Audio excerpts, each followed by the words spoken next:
மிகப்பெரிய இசை மேதை அல்ல, அவர் பெரிய இசை ரசிகர். முதல்ல அவர் பெரிய இசை ரசிகராக இருந்ததுனால தான் அவர் இவ்வளோ பெரிய இசையமைப்பாளர் ஆக முடிஞ்சது. அந்த மாதிரி எந்த ஒரு விஷயத்தில் மிகப்பெரிய ரசிகராக இருக்கவங்கள தான் மிகப்பெரிய கலைஞராகவும் மாற முடியும். அப்படி ஒரு சகலகலா ரசிகர் திரு கமலஹாசன் அவர்களை மேடைக்கு அழைக்கிறேன்.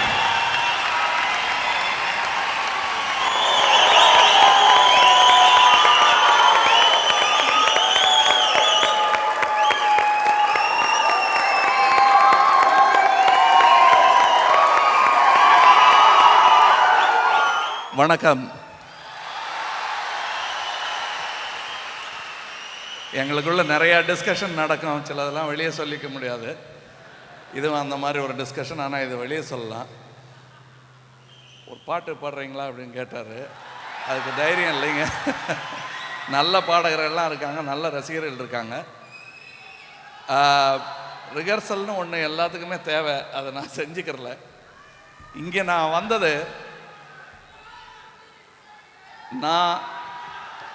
நான் மட்டுமல்ல. இல்லை இல்லை இல்லை இல்லை என்னை பேச விட்டா தானே. அப்புறம் கொஞ்சம் பேச விடுங்களேன். அவர் என்ன சொல்கிறான்னு கேளுங்களேன். அப்புறம் என்ன சொல்கிறான்னு கேளுங்க. உங்களுக்கு என்ன வேணும்னு அப்புறம் கேளுங்க. நீங்கள் இவர் பாருங்க வத்தி வைக்கிறாரு. இல்லை, அந்த பழக்கம்லாம் நமக்கு கிடையாது. அதாவது பல வருடங்களாக நான் நினைத்து கொண்டிருப்பதை இன்னும் நீங்களும் நினைத்து கொண்டிருக்கிறீர்கள் என்பதில் சந்தோஷம். நானும் உங்களை மாதிரி இளையராஜாவின் ரசிகன்.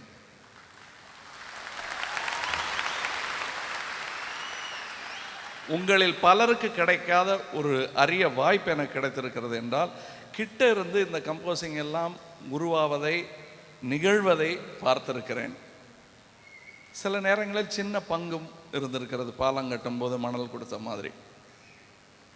இவர் ரொம்ப முக்கியமான கலைஞர். ஒவ்வொரு முறையும் தமிழனுக்கு ஒரு சின்ன ஒரு இழுக்கு உண்டு. நல்ல கவிஞர்களை, நல்ல கலைஞர்களை கவனிக்காமல் விட்டு இழுக்கு. பாரதியார் அந்த மாதிரி சொல்லிக்கிட்டே இருப்பாங்க. இல்லை என்பதற்கு இங்கே ஒரு எடுத்துக்காட்டு. எனக்கு ரொம்ப சந்தோஷம். இன்னும் வரணும். எங்களுக்கு என்ன மாதிரி ஆட்களுக்கு, அவருக்கு எப்படி இருக்க தெரியாது, இந்த புகழ் பத்தாதுன்னு எனக்கு தோணும். ஆனால் பாரதியார் மாதிரிலாம் பண்ணிடாமல் கிட்டத்தட்ட அந்த அளவு டேலண்ட்டு தான் இது. இசையில் எனக்கு தெரிஞ்சு இது அந்த மாதிரி தான் இது. அதை நான் இவருக்கு எதிரியாக இருந்து சண்டை போட்டுட்டு, நானும் மியூசிக் டைரக்டராக இருந்து இவருக்கு எதிரியாக இருந்திருந்தாலும் இதை ஒத்துக்கொள்ள வேண்டிய நிஜம். நல்ல வேளை அந்த அவமானம் எனக்கு ஏற்படலை. ஆனால் அவர் நல்லா மியூசிக் பண்ணக்கூடிய அளவுக்கு நாலேஜ் உள்ள மியூசிக்கில் அவர் இப்போ என்ன கேட்டாலும் என்ன ராகம்னாலும் இல்லை, சும்மா உங்கள்கிட்ட எப்படியாவது இந்த மேடையில் என்னை அவமானப்படுத்துவது என்று முடிவு. நான் வந்த உடனே பாடுறீங்களா? இதெல்லாம் வேண்டாம். இப்போ ராகம் சொல்லுவாருன்றாரு. ஏதாவது ஏன் தெரியாதுங்களா உங்களுக்கு? ஆழ்வார் பாசனங்கள் தெரியாதா உங்களுக்கு? எல்லாமே தெரியுங்க, எல்லாம் தெரிஞ்சு வச்சிருப்பாரு. ஆனால் எங்கள் ரெண்டு சொல்ல மாட்டார். இப்போ நான் இங்கே வந்தது இந்த பெருமையை அனுபவிப்பதற்காக. இங்கே பாட்டு பாடி கெடுக்கக்கூடாது. இதை ரொம்ப சந்தோஷம்.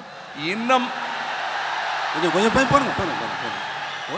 ஒரு வாக்குறுதி, எனக்காக, என் படங்களுக்காக, என் கம்பெனிக்காக இவர் போட்ட பாடல்களையே தனியாக ஒரு கச்சேரி பண்ணலாம் பண்ணுறேங்கிறார்.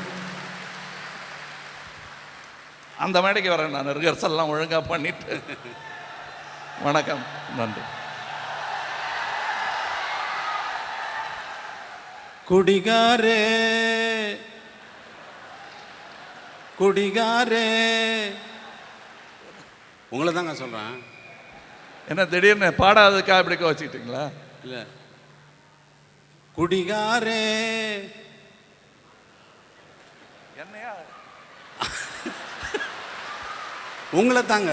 குடிகாரே, பரம குடிகாரே, குடிகாரே, பரம குடிகாரே, பழைய கடவுள் அந்த பரம சிவன் பரமன் பெயர் கொண்ட பரம குடிகாரே, குடிகாரே, பரம குடிகாரே, பழைய கடவுள் அந்த பரம சிவன் பழைய பழவை கடவுள் அந்த பரமன் பெயர் கொண்ட பரம குடிக்காரே குடிக்காரே குடிக்காரே. அப்பா மானத்தை காப்பாற்றி அனுப்பிச்சிங்க. நன்றி. நன்றி, வணக்கம். பாருங்க, அவர் பாடம் போறாரு, என்ன பாட வச்சுட்டாரு.